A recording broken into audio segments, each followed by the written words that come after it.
স্বাধীনতার পর নতুন করে শুরু হয় তোড়জোড়। অবশেষে দীর্ঘ অপেক্ষার পর 2011 সালে রাশিয়ার সঙ্গে সহযোগিতা চুক্তি এবং 2015 সালে নির্মাণ চুক্তি স্বাক্ষরিত হয়।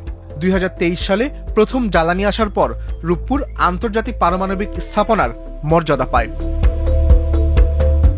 আকাশপথে রাশিয়া থেকে বাংলাদেশে আসে পারমাণবিক জ্বালানির সেই চালান।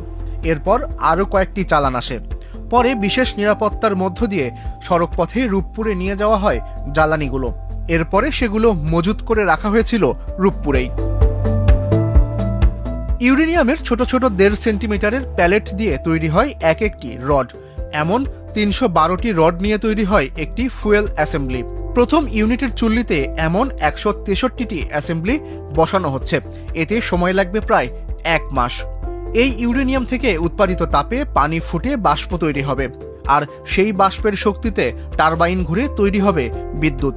মাত্র 1 কেজি ইউরেনিয়াম থেকে যে শক্তি পাওয়া যায় তা 100 টন কয়লার বা 60 টন তেলের সমান।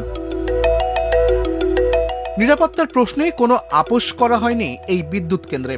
আন্তর্জাতিক পরমাণু শক্তি সংস্থা বা IAEA একটি বিশেষ সফটওয়্যারের মাধ্যমে প্রতিটি জ্বালানি রডের হিসাব স্বয়ংক্রিয়ভাবে রাখবে।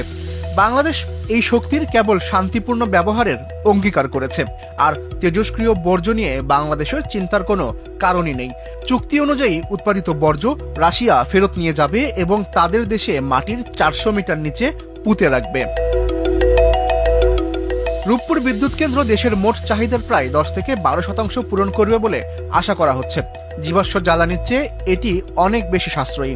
শুধু তাই নয়, এটি পরিবেশ বান্ধব। কয়লা নির্ভর বিদ্যুৎ কেন্দ্রের তুলনায় বছরে 2 কোটি টন ও গ্যাস নির্ভর বিদ্যুৎ কেন্দ্রের তুলনায় 80 lakh ton carbon die oxide gas নিঃসরণ থেকে পরিবেশকে রক্ষা করবে রূপপুর। দেশের ইতিহাসে সবচেয়ে বড় একক প্রকল্প রূপপুর পারমাণবিক বিদ্যুৎ কেন্দ্র। এই বিদ্যুৎ কেন্দ্র প্রকল্প বাস্তবায়ন করছে বিজ্ঞান ও প্রযুক্তি মন্ত্রণালয়ের অধীন পরমাণু শক্তি কমিশন।